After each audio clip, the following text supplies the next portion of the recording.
Il semblerait que les véhicules électriques ont un impact beaucoup plus négatif sur l'émission de CO2 que les voitures à essence ou diesel. Je suis Hervé Ballot, vous êtes sur Planète Tesla. Supportez notre chaîne, pressez le bouton like, abonnez-vous et sélectionnez toutes les notifications pour être informé des contenus à venir. On y va!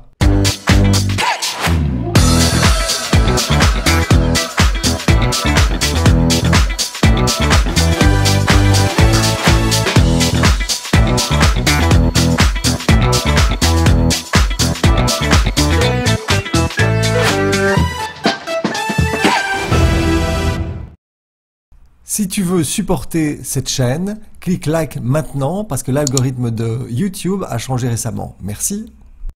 Il semblerait que le monde des véhicules électriques subit une forte attaque de part de gros lobbies qui ont tendance, à travers la manipulation et les fake news, à démontrer que l'extraction des minerais, que la production des batteries, que le recyclage de ces batteries et la production d'énergie nécessaire pour charger ces batteries, mais quelqu'un mène l'enquête à ce sujet. Nous pouvons voir qu'il y a un énorme processus d'intoxication qui existe maintenant sur les véhicules électriques à travers une manipulation des fake news qu'on retrouve un petit peu sur les réseaux sociaux qui ont été générés en général par des lobbies pétroliers ou bien de production d'énergie fossile. Quels sont les arguments contre le véhicule électrique? D'abord, l'extraction des matières premières nécessaires pour faire les batteries qui, soi-disant, est extrêmement polluant et mène à l'exploitation d'enfants dans des mines.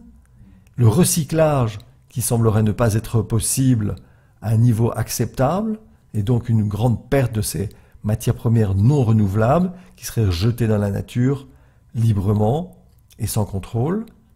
Et en plus, la production d'énergie et d'électricité faisant en sorte qu'un kilomètre fait par un véhicule électrique consommait plus de CO2 que son équivalent de ICE car, Internal Combustion Engine, donc de voitures à essence ou diesel.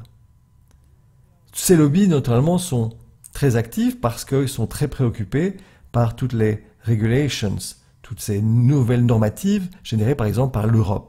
12% des émissions de CO2 en Europe est générée par les voitures. Les grands constructeurs doivent se soumettre à de nouvelles règles. Il y a de nouveaux targets depuis 2020 qui réduisent de 130 grammes de CO2 par kilomètre à 95 grammes de CO2 par kilomètre, qui correspond plus ou moins à 3,6 litres au 100 km pour un diesel. Ces règles étaient applicables jusqu'en 2020 sur uniquement 95% des véhicules les moins polluants de chaque constructeur. Depuis 2021, ça sera sur 100% de tous les véhicules construits. Les pénalités étaient jusqu'en 2019 progressives de 5 € à 95 € par gramme par kilomètre en excédent de pollution, tandis qu'à partir de 2019, c'est un fixe de 95 € par gramme par kilomètre. C'est donc un énorme problème pour le constructeur automobile. Donc nous voyons que nos amis chercheurs et journalistes suisses ont pu démontrer que ces arguments étaient totalement réfutables. Alors quelle est la réponse spécifique de Tesla? Nous avons vu pendant le Battery Day que le processus d'extraction du nickel et du lithium va être totalement révolutionné. À propos de recyclage, l'ancien responsable technique de Tesla qui s'appelle J.B. Straubel a quitté l'entreprise il y a un an pour créer la société Redwood Materials. C'est un des meilleurs amis d'Elon Musk et il crée cette entreprise à côté de Tesla pour recycler naturellement les batteries de Tesla. N'oublions pas qu'une batterie peut avoir différentes vies. Voiture, mégapack, etc., etc. Tesla sur la production d'énergie propose les sunroofs, donc les solar panels, mais aussi des packs énergétiques qui permettent d'accumuler l'énergie produite pendant la journée au niveau solaire ou, naturellement, d'éoliennes. Le Battery Day a montré une augmentation colossale de l'efficience des batteries. Et en termes de crédit électrique, Tesla fait des poolings avec Fiat Chrysler et maintenant avec Honda qui permet de générer pour l'entreprise des milliards de dollars. Et ces milliards de dollars permettent de financer de nouveaux gigafactories. Donc mes amis, je vous propose de vous connecter sur le link ici en bas pour regarder cette étude qui a été faite par ces journalistes suisses. C'est sur Vimeo et je le vous conseille ardemment. Je suis Hervé Ballot, ceci est Planète Tesla et je vous souhaite le meilleur. À bientôt. Mais avant cela, pour tes investissements, va sur eToro.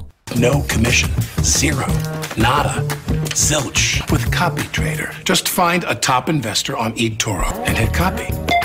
Trouve le lien en description.